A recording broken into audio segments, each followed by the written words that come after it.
అయితే జగన్మోహన్ రెడ్డి గారు నిన్న ఆవిర్భావ దినోత్సవం చేసుకునే పరిస్థితి వాళ్ళ పార్టీ 16 సంవత్సరాలు అయింది.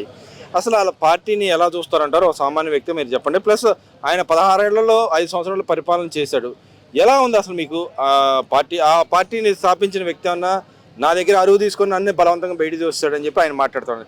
నిజంగానే వైసీపీ పార్టీ ప్రజల పక్షాన పోరాడిందా? నికాసైన నిలబడి ప్రజల పక్షాన ఉందంటారా? ఈ జగన్మోహన్ రెడ్డి గారి పార్టీని నేను పార్టీ అని అనను. ఎందుకంటే అది కాంగ్రెస్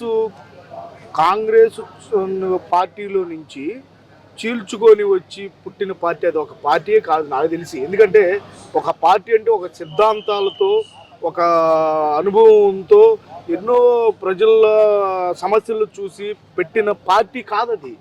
వాళ్ళ ఫాదర్ చనిపోయిన తర్వాత ఈయన ముఖ్యమంత్రి అయిపోవటానికి సోనియా గాంధీని వీళ్ళందరిని వ్యతిరేకించి వాళ్ళు కాదంటే పార్టీ పెట్టాడు. అంతేగాని ప్రజా సమస్యల కోసమో సిద్ధాంతాల కోసమో పెట్టిన పార్టీ అయితే అది కాదని నేను బలంగా నమ్ముతాను. అంటే ఇక్కడ ఏ ప్రజల పక్షాన పోరాడాడు అంటారు? గత 5 సంవత్సరాలుగా సీఎంగా చేశాడు, ఒక బటన్ నొక్కానని చెప్తా ఉన్నాడు. ఇప్పుడు ఈ గవర్నమెంట్ కూడా బటన్ నేను నొక్కట్లేదు, నేనే మెయిల్ చేశాను, ఎంతో నా వల్లే జరిగిందని చెప్తా ఉన్నాడు. మాట తిప్పలేదు, మఠం తిప్పలేదు, నేను నికాసు మా తండ్రి తర్వాత నేనే అలా చేశానని చెప్పి మాట్లాడతాను. నిజంగానే ఆయన ఏ విషయంలో మాట తప్పే మరణం తిప్ప వ్యవహారం చేశాడు అంటారా? మాట తప్పను మడవం తిప్పను అనే మాట అది ఎవరైతే మనం అతనే కాదు ఎవరైనా సరే ఆ మాట మనం ఏదంటామో అది చెయ్యం. అది ఆయన కాదు, మనం ఏది చెబుతామో అది చెయ్యం. అలాగే ఆయన కూడా ఎన్నో మాటలు బోల్డ్ ఎన్ని మాటలు చెప్పారు. ఆయన మడవం తిప్పను, మాట తిప్పను, అదని ఇదని మనుషుల్ని నానా రకాలుగా ఎన్ని ఇబ్బందులు పడ్డారండి 5 సంవత్సరాల్లో ఆయన పరిపాలనలో. 151 సీట్లు ప్రజలు ఇచ్చి చక్కగా పరిపాలించుకోమని ఇస్తే నువ్వేం చేసావు? రాష్ట్రాన్ని అరాచకం చేసేసి మాట్లాడటానికి భయం వేసేది. బ్రిటిష్ పరిపాలన లాగా ప్రజలంతా భయంతో బతికారు. ఒక్క మాట మాట్లాడటానికి లేదు. ఒక నాయకుడు బయటకు వచ్చి ఏదన్నా ప్రభుత్వ వ్యతిరేకంగా ఏదైనా చేస్తే సమస్యల మీద ఏదైనా పోరాడదామంటే భయం, ఏదైనా మాట్లాడదామంటే భయం. ఏ విధంగా చేశాడండి? బయటకు వచ్చి ప్రజల సమస్యలు ఏమైనా తెలుసుకున్నాడా? లోపలుండి ఏదో నేను రైతు భరోసా వేస్తున్నా, తల్లికి వందనం వేస్తున్నా అని ఎప్పుడు బట్టలు నొక్కుతవే కానీ ప్రజల్లోకి వచ్చి వాళ్ళ సమస్యలు ఏంటి, వాళ్ళు ఏ విధంగా బతుకుతున్నారు, మనం ఏం చేయాలి అని చెప్పి ఎప్పుడన్నా బయటకు వచ్చిన వాళ్ళ దాఖలాలు ఏమన్నా ఉన్నాయండి? ఎప్పుడన్నా వస్తే ఒక 4-5 కిలోమీటర్లు కూడా హెలికాప్టర్లో వెళ్తాం, చెట్టులు నరికేయటం, పరదాలు కట్టుకోవటం. ఎన్ని ఒక రాష్ట్ర ముఖ్యమంత్రి అంటే ఇప్పుడు ఈరోజు చంద్రబాబు నాయుడు గారు ప్రతి 1వ తారీఖు ఏదో గ్రామం వెళ్ళి ఆ ప్రజల సమస్యలు తెలుసుకొని ఏం చేస్తున్నారు ఏంటి అని చెప్పి ఇంటికి వెళ్ళి అడుగుతున్నాడు. అలా ఏ రోజన్నా ఏ గ్రామాన్ని వెళ్ళి మాట్లాడాడా? అంటే ఆయన గతంలో మరి ముద్దులు పెట్టాడు, అన్నీ చేశాడు, మళ్ళీ పాదయాత్ర చేసి మళ్ళీ రాబోతున్నాడు. నిజంగా ఆయన గతంలో ఇచ్చిన వాగ్దానానికి ఇప్పుడు మళ్ళీ చేస్తున్న వాగ్దానాన్ని మీరు నమ్ముతారా? పాదయాత్ర కాదు, మోకాళ్ళ యాత్ర చేసిన ప్రజలు నమ్మరాయి. ఎందుకంటే చూశారండి, ఒకసారి ఛాన్స్ ఇచ్చారు, ఆయన దాన్ని నిలబెట్టుకుంటే 11 సీట్లు రావు. సరే, ఒకవేళ ఆయన కొంచెం దగ్గరగా వచ్చేయండి అని చెప్పి అనుకోవటానికి లేదు, మొత్తం డెడ్ చేసేసారు. అది పైకి లేకదు, జాకీలు పెట్టి కాదు ఏ పెట్టి లేపినా లేకపోతే 11 కన్నా ఇంకా తగ్గుద్దే కానీ ఇక పెరగటం అనేది ఉండదు. ఎందుకంటే ప్రజలు చాలా తెలివైన వాళ్ళు. ఒక అవకాశం ఇద్దాం, అసలు ఏం చేస్తాడు రాజశేఖర రెడ్డి, కొంచెం బాగా చేశాడు, అతను కొడుకు కదా ఏం చేస్తాడు అని ఒకసారి అవకాశం ఇద్దాం చూశాడు. మనోడు మొత్తం నేనే కింగ్ లాగా పరిపాలించాడు. అంతా ప్రజలంతా అబ్బో ఆగునానా అని సైలెంట్గా కూర్చొని ఎలక్షన్ వచ్చిన తర్వాత బుద్ధి చెప్పారు. అంటే ఇక్కడ ఆయన చెప్తున్నాడు, ఈ కూటమి ప్రభుత్వం ఉన్న చంద్రబాబు నాయుడు, లోకేష్, అటు పవన్ కళ్యాణ్ వాళ్ళు జాకీలు ఎత్తి లేపుకోవాల్సిన పరిస్థితి కానీ వాళ్ళ పార్టీ ఎక్కడా లేదు, మనగడ నేనే వస్తాను అధికారంలో అని చెప్తున్నాడు. జాకీలు ఎత్తి లేపుకోవాల్సిన అవసరం వాళ్ళకైతే లేదు. ఎందుకంటే వాళ్ళు నిజాయితీగా పరిపాలిస్తున్నారు. ఎవరో నిద్రపోట్లా, ఎవరో బట్టలు ఒక్కట్లా, ఎవరో ఇంట్లో నుంచి బయటికి రావట్లా. పవన్ కళ్యాణ్ గారు ట్రైబల్స్లో ఉన్న అడవుల్లోకి నడుచుకుంటూ వెళ్ళి వాళ్ళకి రోడ్లు వేపిస్తున్నాడు. చంద్రబాబు నాయుడు గారు ప్రతి పల్లెల్లోకి వెళ్ళి నడుచుకుంటూ వెళ్ళి ఒక్కడే వాళ్ళతో తిరుగుతున్నాడు. లోకేష్ బాబు ప్రతి దేశం తిరిగి వచ్చి ప్రతి చోటకి వెళ్ళి ఆయన అభివృద్ధి చేస్తున్నాడు. ఇంకా వాళ్ళు జాకీలు లేకపోవాల్సిన అవసరం వేరే వాళ్ళు పొగడాల్సిన అవసరం వాళ్ళకి లేదండి. ప్రజలతో ప్రజలకి పరిష్కారంగా పనులు చేయాలి, వాళ్ళతో మెప్పు పొందాలి, వాళ్ళకి మంచి చేయాలి అనే తిరుగుతున్నారే కానీ కూటమి ప్రభుత్వం వాళ్ళు జాకీలు లేపుకోవాలి. అంటే ఇక్కడ లేదు అసెంబ్లీలో వాళ్ళు మాట్లాడింది ఏం లేదు. నేను అడిగిన సమాధానం చెప్పలేకపోయారు. నేను బయట నుంచి ప్రెస్ మీట్ పెట్టి అసెంబ్లీ జరగకముందు అడిగాను, దాని మీద ఒక్క సమాధానం కూడా రాలేదు. వీళ్ళు భజన చేసుకోవడం తప్పితే అసెంబ్లీ కూడా అసలు ఏం జరగలేదు అని చెప్పి మాట్లాడుతూ ఉన్నాడు. అసెంబ్లీలో వచ్చి మాట్లాడితే సమాధానం చెప్తారు. అసెంబ్లీకి వెళ్లకుండా నాకు సమాధానం చెప్పాలంటే నువ్వు ప్రతిపక్ష నాయకుడివి కాదు, నీకు చెప్పాల్సిన అవసరం కూడా కాదు. ఎందుకంటే నీకు పరిపాలన చేత కాదు. పరిపాలన నుంచి ప్రజలకి సేవ చేసేడు అయితే నువ్వు ప్రతిపక్ష నాయకుడు అయితే లోపల కూర్చుంటే నీకు సమాధానం చెప్తారు. అంతేగాని నువ్వు లోపలికి రాకుండా నాకు సమాధానం చెప్పాలి, మీరు అసలు పరిపాలన చేత కాదు, అసెంబ్లీలో ఏం మాట్లాడారు, ఏం బడ్జెట్ అదని సొల్లు మాటలు చేస్తే అవన్నీ అసలు నమ్మరు. అంటే ఆయన చెప్తా ఉన్నాడు, నేను ఉండగానే రాష్ట్ర అభివృద్ధిలో ఉంది, ఈ గవర్నమెంట్ వచ్చిన తర్వాత అప్పులు పాలు చేశారు, నా మీద అబాండాలు చేశారు, వీళ్ళు అదే డబ్బులు తీసుకొచ్చారు, కనీసం ఎవరికి మేలు జరిగింది లేదు, నా టైంలో మేలు జరిగింది అని చెప్తా ఉన్నాడు కదా. పరిపాలన అంటే అప్పులు తీసుకొచ్చో లేకపోతే అప్పులు తీసుకొచ్చి జనాల పంచితేనో నేను గొప్పోడు అవడం.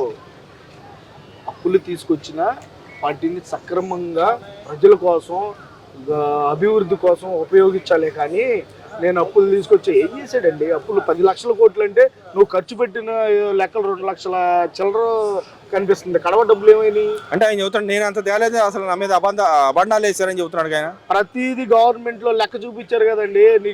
నువ్వు తిన్న దగ్గర నుంచి నువ్వు తిరిగిన దగ్గర నుంచి ప్రతి లెక్క ఉంటది కదా గవర్నమెంట్ లో. నీకు అబద్ధం ఆడాల్సిన అవసరం ఏముంది? ప్రతిదీ అకౌంటబుల్గా ఉంటుందిగా. ఉన్నప్పుడు నేను అబద్ధం ఆడాల్సిన ఏముంది? నువ్వు ఎంత ఖర్చు పెట్టావో, ఏం చేసావో, ఎంత తెచ్చావో నీకు అన్ని చూపించారు కదా. అంటే ఆయన చెబుతా ఉన్నాడు, దాచుకోవడం ఆగే ఉంది, కానీ ఈ గవర్నమెంట్ అప్పులు తెచ్చారు కానీ వాళ్ళు ఎవరికి ఇవ్వలేదు. దాచుకోవడం ఆయన మంత్రులు ఎమ్మెల్యేలు చేశారు కానీ పరిపాలన మీద దృష్టి లేదు.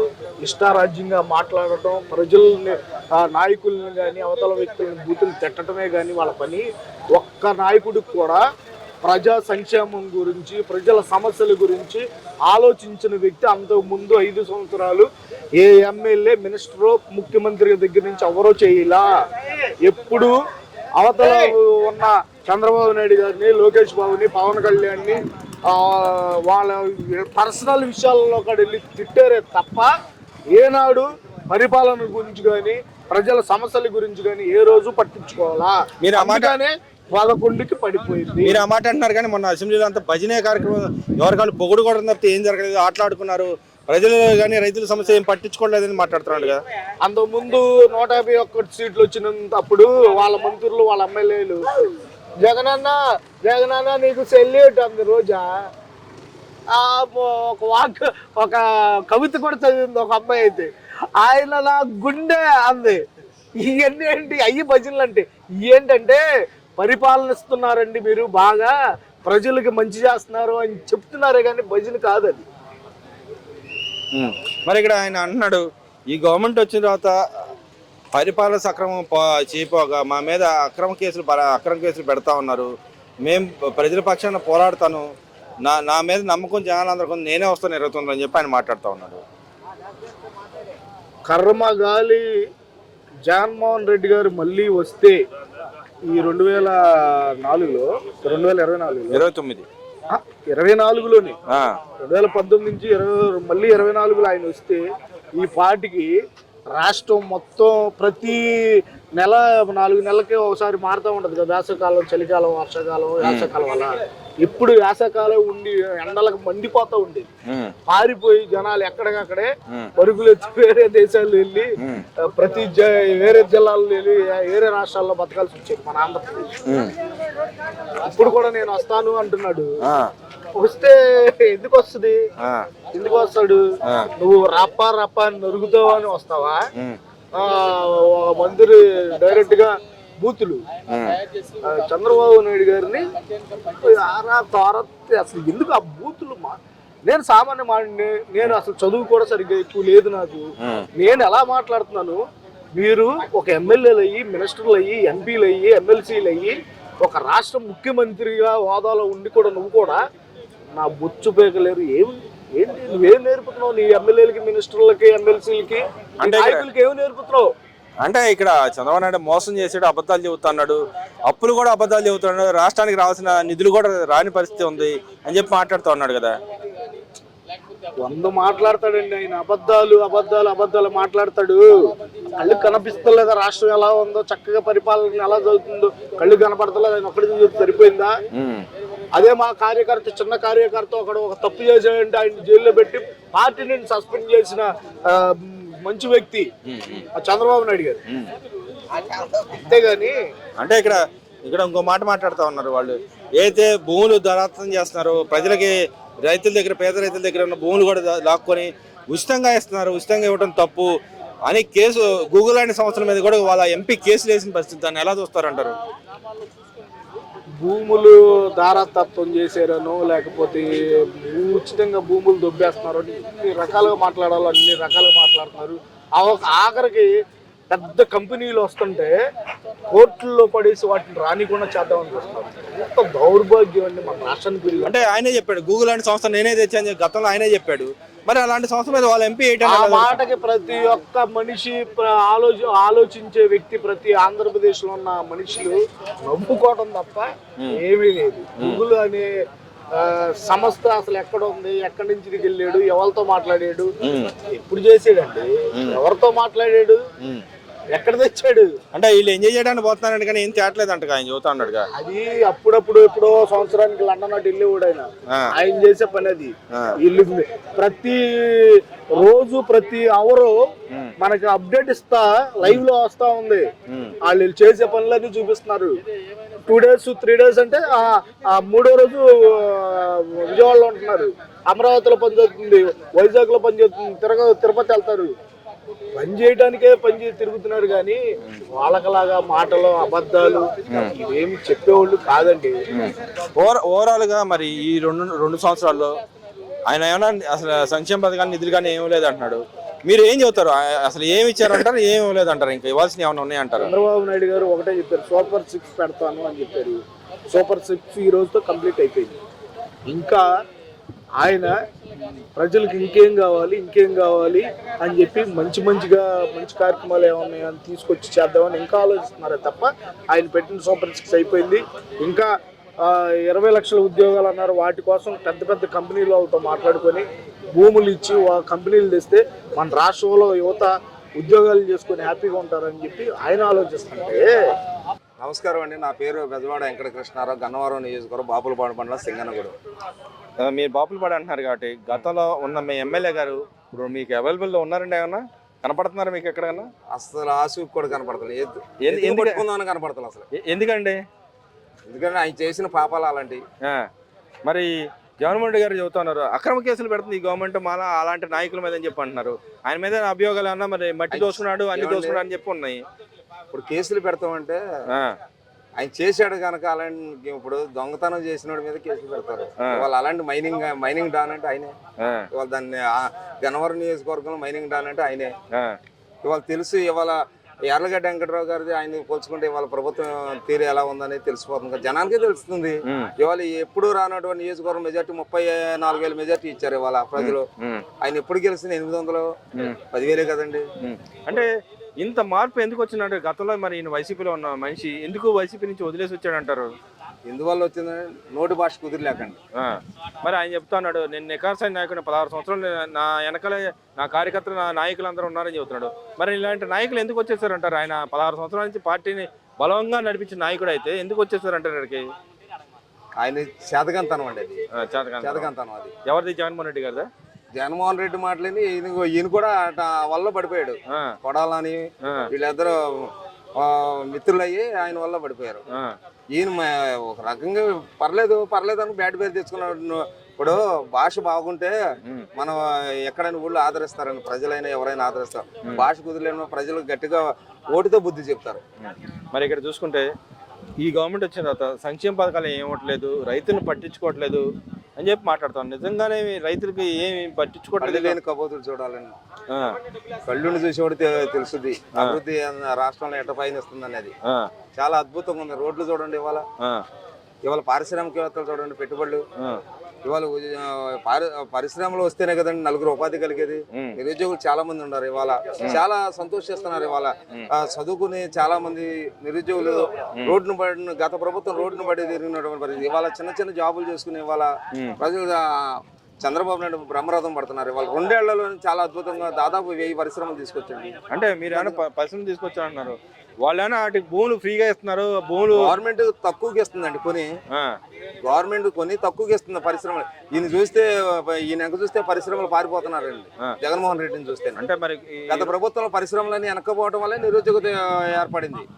లేదు నేనే తెచ్చిన చెప్పుకొని తిరుగుతున్నా చెబుతున్నాడు చెప్పడానికి. ఇది మాటల ప్రభుత్వం అండి, ఏది ఇది చేతల ప్రభుత్వం, అది మాటల ప్రభుత్వం. మాటల చేతలు చాలా తేడా ఉంటది అదండి. అంటే మరి ఆయన చెబుతా ఉన్నాడు, నేను ఉండగా బట్టలు నొక్కాను, చాలా మందికి మెయిల్ చేశాను, నేను 3 లక్షల కోట్లు అప్పు తెచ్చాను, ఈ గవర్నమెంట్ వచ్చిన 3 లక్షల కోట్లు 2 సంవత్సరాలు తెచ్చింది, కానీ ఎవరికి పంచట్లేదు, నేనైతే అందరికి పంచాను, అందరూ మెయిల్ చేశానని చెప్పి మాట్లాడుతూ ఉన్నాడు. పంచి సోమరభూతానం చేశాడు. ఏం పెంచాడండి? ఏదో అక్కడక్కడ పట్టణంకి కొంతమంది పడే కాదు. ఇవాళ అద్భుతంగా దానికి భిన్నంగా ఇవాళ అన్నదాత సుఖీభావ. సపోజ్ చూడండి, గత ప్రభుత్వం 13,000 ఇచ్చేవాడు, ఇప్పుడు 13,000 దాన్ని 20,000 చేశారు కుటుంబ ప్రభుత్వం వచ్చిన తర్వాత. మరి అభివృద్ధి అంటే అదేనండి. రైతులను ఉసూరుమని మీద 6 కాలం కష్టపడిన రైతు కన్నీరు కార్చకూడదని ఉద్దేశం కుటుంబ ప్రభుత్వం తీసుకున్న నిర్ణయం అండి ఇది. రైతులు బ్రహ్మరథం పట్టారంటే 164 సీట్లు ఇవ్వబట్టే బ్రహ్మరథం పట్టారండి. అంటే ఇక్కడ మరి 2 సంవత్సరాలు ఇవ్వాల్సింది 1 సంవత్సరం కూడా ఇవ్వలేదు, 2 సార్లు ఇచ్చాడు, ఇంక ఇవ్వలేదు. అది సెంట్రల్ గవర్నమెంట్ డబ్బులు కానీ స్టేట్ గవర్నమెంట్ డబ్బులు ఇవ్వలేదని చెబుతున్నాడు. లేదండి, సెంట్రల్ గవర్నమెంట్ ఇస్తుంది, స్టేట్ గవర్నమెంట్ కావాలని ఇవాళ బురజల్లే మాటలు మాట్లాడుతున్నారండి ఇవాళ. అంటే మీలాంటి వాళ్ళు అలా గతంలో ఆయన చెప్పాడు, నేనుంటే ధరల స్థిరీకరణ చేస్తా, రైతులకు ఎంతో మేలు చేస్తా అని అన్ని చెప్పాడు. మాటల చేతల తేడా ఉండదండి, చెప్పే కదా ఏందాడా. అదే ఆయన ఏంటంటే మాటల ప్రభుత్వం, ఇది చేతల ప్రభుత్వం. అభివృద్ధి మీద పయనం చేసే ప్రభుత్వం ఇది. వాళ్ళు చూస్తున్న రైతులు ఎంత బ్రహ్మరథం పడుతున్నారు చంద్రబాబు నాయుడు ప్రభుత్వం. ఈ కూటమి ప్రభుత్వం వచ్చిన తర్వాత ఎవరికి రైతులకి గిట్టుబాటు ధర లేక చాలా మంది రోజుకు ఒక మనిషి చచ్చిపోతున్నాడు, రోజుకు రైతు కన్నీరుతో చచ్చిపోతాడని చెప్పి అంటున్నారు. సృష్టిస్తున్నారండి అట్లా. ఎక్కడ చెప్పమనండి, నియోజకవర్గంలో ఎక్కడో, ఆంధ్ర రాష్ట్రంలో ఎక్కడో, గన్నవరం కానీ ఆంధ్రప్రదేశ్ లో ఎక్కడో చూడమని ఎవరో రైతులు ఆత్మహత్య చేసుకున్నారు చెప్పమనండి. అంటే ఆయన చెబుతున్నారు, రాష్ట్ర వ్యాప్తంగా ప్రజలను ఎవరు పట్టించుకోకుండా మొన్న అసెంబ్లీలో కూడా వాళ్ళు భజన చేస్తున్నారు తప్పితే నేను అడిగిన దానికి దేనికి సమాధానం చెప్పలేదని ఏం అడిగాడండి. నాకు ప్రతిపక్ష హోదా కావాలి, నా ప్రతిపక్ష హోదా కావాలి. ఇక అదే ఆయన కాన్సెప్ట్. ఎమ్మెల్యేలు కూడా అసెంబ్లీలు రానిట్లేదు కానీ ప్రజా సమస్యలు మిమ్మల్ని ఎన్నుకున్న దేనికి అసెంబ్లీలో ప్రజా సమస్యల మీద పోరాటం చేసి ప్రజల సమస్యలు పరిష్కరించే దిశగా ప్రయాణం చేయాలి. మీరు ప్రజా సమస్యలు గాలి కొదిలేసి వాళ్ళ కూటమి ప్రభుత్వం చూడండి, ప్రజా సమస్యల మీద సుదీర్ఘంగా ఎంత ఆలోచన పెట్టిందో. అడుగుతున్నారు కానీ ఎంతవరకు మా గవర్నమెంట్ మా నాయకుడు ప్రతిపక్ష హోదా ఇవ్వండి, మా నాయకుడు ప్రతిపక్ష హోదా ఇవ్వండి అని అడుగుతున్నారు కానీ ఇంకా రెండో కాన్సెప్ట్ లేదు వాళ్ళకి. అంటే ఇక్కడ గతంలో ఎలా జరిగేదండి, గత అసెంబ్లీ చూస్తుంటారు, ఈ గవర్నమెంట్ అసెంబ్లీ చూస్తారు కదా, రెండింటి మధ్య తేడా ఏం కనిపించింది అంటారు మీకు? గత అసెంబ్లీ రౌడీయిజం చేసేవాడు, ఈ గవర్నమెంట్ ప్రజల చేత ఎన్నుకోబడిన ప్రభుత్వం కాబట్టి ఇది మన ప్రభుత్వం మంచి ప్రభుత్వం కాబట్టి తెలుస్తుంది, జనానికి తెలిసిపోతుంది. అంటే మంచి ప్రభుత్వం అనేది మన మంచి ప్రభుత్వం అంటారు. మంచి ప్రభుత్వం కాబట్టి 164 సీట్లు ఇచ్చారు ఇవాళ ప్రజలు. మరి ఇంకో విషయానికి వస్తే మరి ఇక్కడ చూసుకుంటే ఆయన చెప్తా ఉన్నాడు, నేను బయట మాట్లాడిన ప్రెస్ మీట్ పెట్టి మాట్లాడే అసెంబ్లీగా బిగిన్ కాకముందు మాట్లాడిన దానికి సమాధానం చెప్పట్లేదు చంద్రబాబు నాయుడు, పారిపోతున్నాడు, నేను అడిగిన దానికి సమాధానం చెప్పాలని చెప్పి మాట్లాడుతున్నాడు. ఆయన బయట అడిగిన దానికి వీళ్ళు సమాధానం అసెంబ్లీలో చెప్పాలంటారు అసలు? చెప్పాలండి. అంటే ఆయన బయట అడుగుతున్నాడు, బయట అడిగి అసెంబ్లీలో అడిగిన దానికి చెప్తాం సమాధానం. నువ్వు ఎక్కడో గాలి కొనేసి ఎక్కడో చెప్పాల్సినంత అవసరం లేదుగా. ఇవాళ ప్రజా సమస్యల మీద ప్రజల దృష్టి తీసుకో, ప్రజల మధ్య ఎన్నుకోబడిన నాయకులు కాబట్టి నువ్వు ప్రజల చేత ఎన్నుకోబడిన నాయకులు కాబట్టి ప్రజల మధ్య ఉండి మాట్లాడాలి. అంటే అంతేగాని ఎక్కడో నువ్వు బెంగళూరు ప్యాలెస్ లో ఉండి చెప్పి మాట్లాడితే ఎట్లా కుదురుతుంది? అంటే ఇప్పుడు అక్కడ మాట్లాడి ఇక్కడ మాట్లాడిన ఒకటేగా, నేను అదే అడుగుతున్నా, ప్రజల పక్షాన్ని అడుగుతున్నాగా అంటున్నాడు ఆయన. ఏం బురదలే మాటలు ఇవన్నీ. అదే ప్రజా సమస్యల మీద కాదు వాళ్ళ దృష్టి అంతా, ఏదో కేసులు పెట్టాలి, ఏదో రకంగా వాళ్ళని ఇరికించాలనే తపన తప్ప ఈ అభివృద్ధిని చూసి ఓరవలేనితనంగా ఏదో పక్కదారి పట్టించాలనే విధానం తప్ప వాళ్ళకి ప్రజా సమస్యలు గాలి కొదిలేసి వాళ్ళ కేసులు ఏదో రకం మన మీద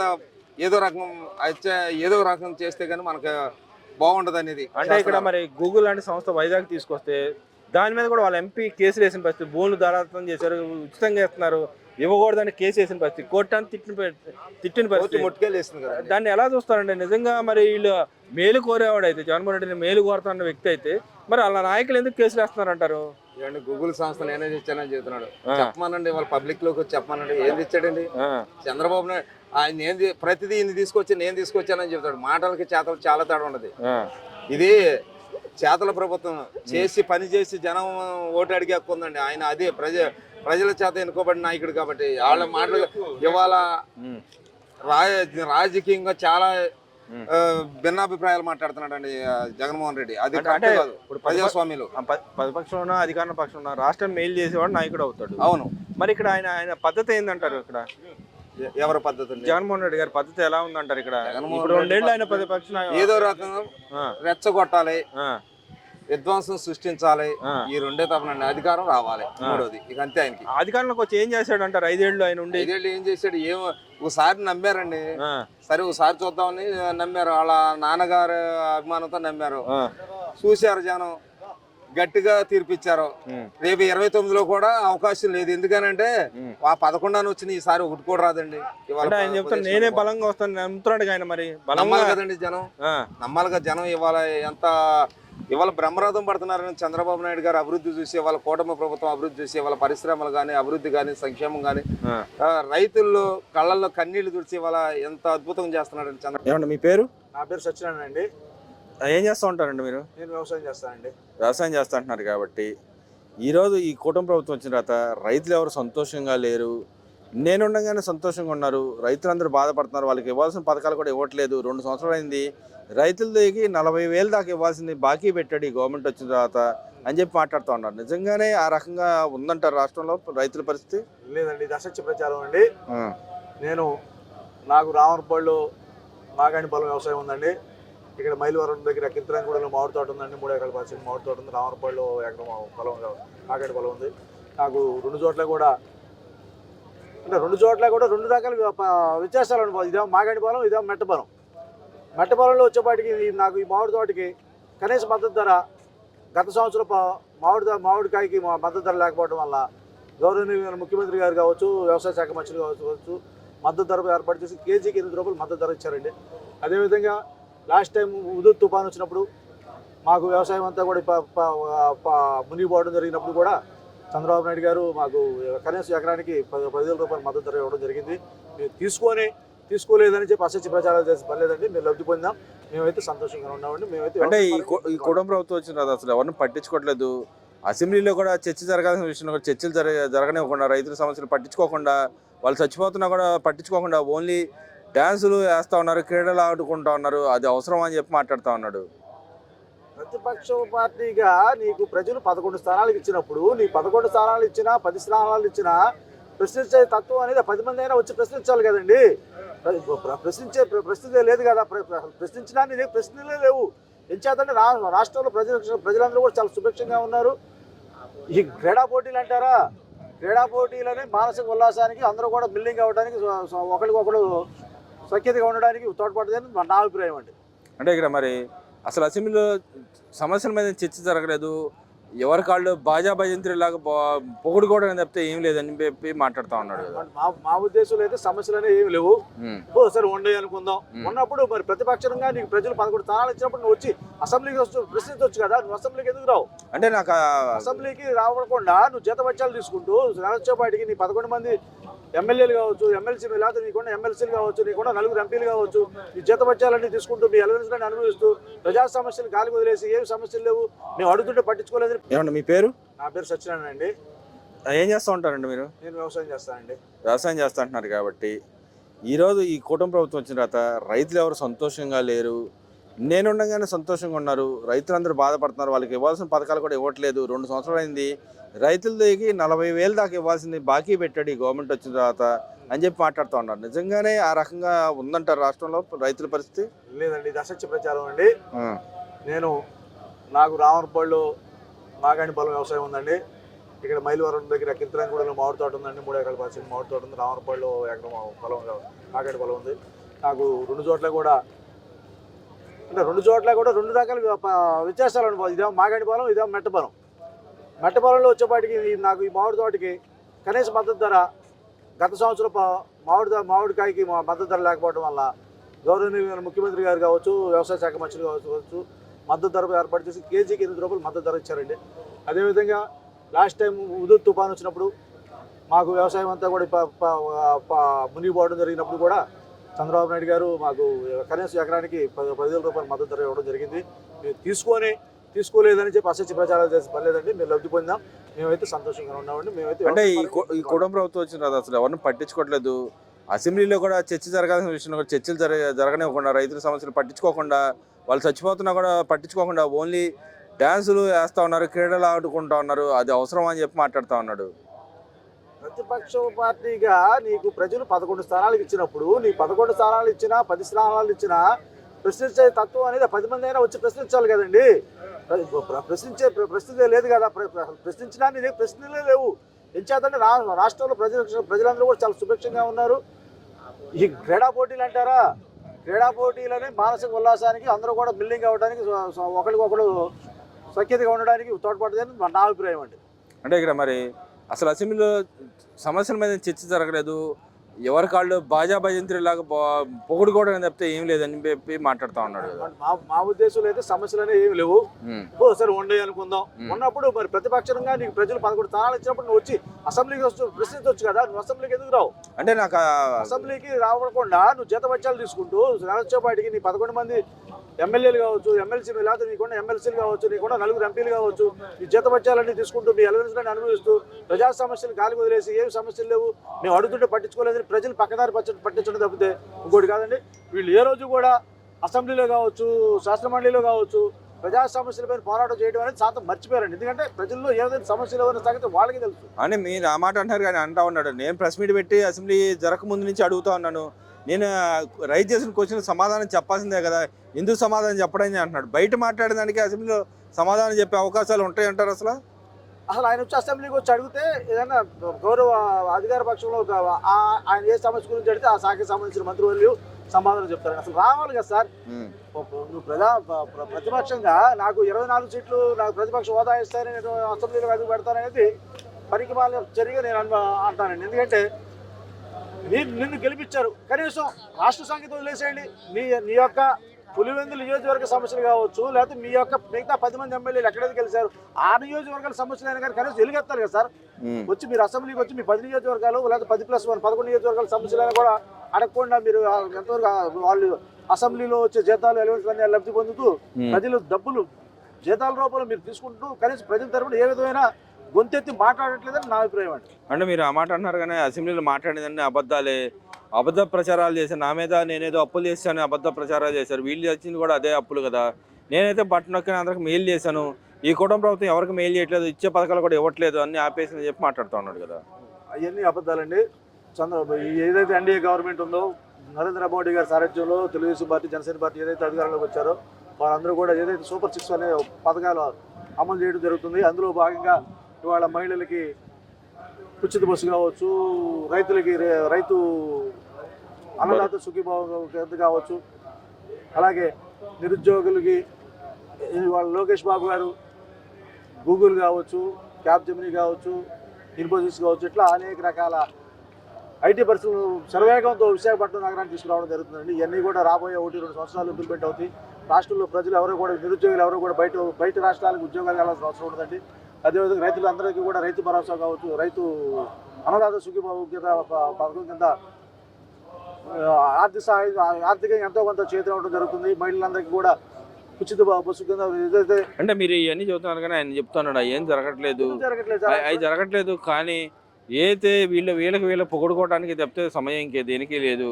ఓ పక్కన మీరు అభివృద్ధి పేరుతో, సంక్షేమ పథకాల పేరుతో డబ్బులు అప్పులు తీసుకొచ్చి జేబులో వేసుకుంటున్నారు. ఇంకో పక్క భూములు కూడా దారాత్వం చేస్తున్నారు. పేద ప్రజల దగ్గర, పేద రైతుల దగ్గర తీసుకున్న భూములు కూడా కంపెనీలు ఉచితంగా ఇస్తున్నారు, ఇవ్వకూడదు అని చెప్పి వాళ్ళ ఎంపీ కూడా కేసు వేసిన పరిస్థితి. దాన్ని ఎలా చూడొచ్చు అంటారు? ఎవరైతే కేసు వేశారు, ఇప్పుడు వాళ్ళు ఏదైతే ప్రతిపక్ష నాయకుడిగా చల్లామణి అవుతున్నాడో ఆయన అభివృద్ధి నిరోధకుడు అండి. భూములు ఇవ్వకుండా ఏ పారిశ్రామికవేత్త కూడా రాడు. భూములు ఇచ్చి మనం ఏదో విధంగా వాళ్ళకి పారిశ్రామిక అభివృద్ధికి భూమి పరంగానో, విద్యుత్ పరంగానో, లేకపోతే నీటిపారుదల శాఖ వల్ల కనీసం మౌలిక సదుపాయాలు ఇస్తే ఏ పారిశ్రామికవేత్త మన రాష్ట్రానికి వస్తారు, పెట్టుబడి పెడతారు. వాళ్ళు పెట్టుబడి పెట్టడం వల్ల మన రాష్ట్రంలో నిరుద్యోగ ఉద్యోగాలు వస్తాయి. అదో పద్ధతి. 2, రాష్ట్రంలో అసలు ఈయన ఏమి అంత అభివృద్ధి కుట్టుబడింది అంటానికి అసలు ఈ ప్రజల్లోకి వచ్చి చూస్తే కదండి. ఈ ప్రజల్లో రాకుండా బెంగళూరు ప్యాలెస్లో ఉంటూ నెలకు ఒక రోజు 2 రోజుల్లో హెలికాప్టర్లో గాల్లో వచ్చి గాల్లో వెళ్ళిపోతూ ఏదో ఓదార్పు యాత్రలో వస్తారు. ఆయన ఓదార్పు యాత్ర వచ్చి ప్రతిసారి కూడా ఒకళ్ళ ఇద్దరు ఆయన వాహనాలు జగన్నాథ రథచక్రాలు కదులుతాను అన్నట్టు ఆ రథచక్రాల కింద పడి ప్రాణత్యాగం చేయడం, లేదంటే మిగతా కార్యకర్తలందరూ వీర తల్లిగారు చేతులు కోసుకొని కాళ్ళు కోసుకొని రక్తాలు చేస్తూ ప్రజలను భయభ్రాంతులకు గురి చేస్తూ రప్పాని కోసేస్తాం నరికేస్తాం అని చెప్పి భయభ్రాంతులకు గురి చేస్తున్నారు. ఈ సైకో ఎక్కడ వస్తారని చెప్పి రాష్ట్ర ప్రజలు కూడా చాలా మనోవేదనకు గురవుతున్నారు. అంటే ఇక్కడ మన రాష్ట్రానికి రెవెన్యూ అంటే మన రాష్ట్రానికి అభివృద్ధి జరగాలంటే డబ్బులు కావాలంటే డబ్బులు ఏదైనా కంపెనీలు అంటే వస్తాయి. మరి ఈయన నేనే తెచ్చానని చెప్పి కంపెనీల పేర్లు చెప్పి గతంలో ఏదైతే ఈ గవర్నమెంట్ తెచ్చినా కూడా నేనే తెచ్చానని చెప్పి కంపెనీలని ఎందుకు ఇలాంటి కేసులు ఇరికిస్తున్నారంటే అసలు మరి రెవెన్యూ రావాలని ఆయన కోరుతున్నట్టు కనపడతా ఉందన్నట్టుగా మాట్లాడుతున్నాడు, కానీ వాస్తవికంగా అలా లేదు కదా ఆయన చేసే వ్యవహార శైలి. ఎలా చూడొచ్చుంటారు దీని విషయంలో? ఈయన గత 5 సంవత్సరాల కాలంలో ఏ ఒక్క పారిశ్రామికవేత్త వచ్చి ఆంధ్ర రాష్ట్రంలో ఏ ఒక్కళ్ళు కూడా కనీసం 100 రూపాయలు పెట్టుబడి పెట్టలేదండి. వీరి ప్రభుత్వ పరిపాలనలో గోరట్ల మాధవ్ అనంతపురం ఎంపీ గారు ఆ కియా పరిశ్రమ ఆ రోజుల్లో చంద్రబాబు నాయుడు గారు తీసుకొచ్చిన కియా పరిశ్రమ మీద వీళ్ళు వెళ్ళి బతుకుదాడులు దిగి వాళ్ళు బెదిరించడం జరిగింది. వీళ్ళు బెదిరింపులకి వాళ్ళు 2వ విభాగం ఏదైతే ఆంధ్రప్రదేశ్లో పెట్టాల్సిన విభాగాన్ని తీసుకెళ్ళి తమిళనాడులో పెట్టుకోవడం జరిగిందండి. అదేవిధంగా వైజాగ్లో లూలు మాల్ ఒకటి దాదాపు 10,000 కోట్ల రూపాయలు పెట్టుబడితో లూలు సూపర్ మార్కెట్ పెడదామని చెప్పి అనుకున్నారండి. అది అంతకుముందు అమ్మేది జరిగింది. ఎప్పుడైతే ఈ జగన్మోహన్ రెడ్డి ప్రభుత్వం వచ్చిందో వాళ్ళు ఆ పెట్టుబడులు ఉపసంహరించుకుని వాళ్ళు వెళ్ళిపోయారండి.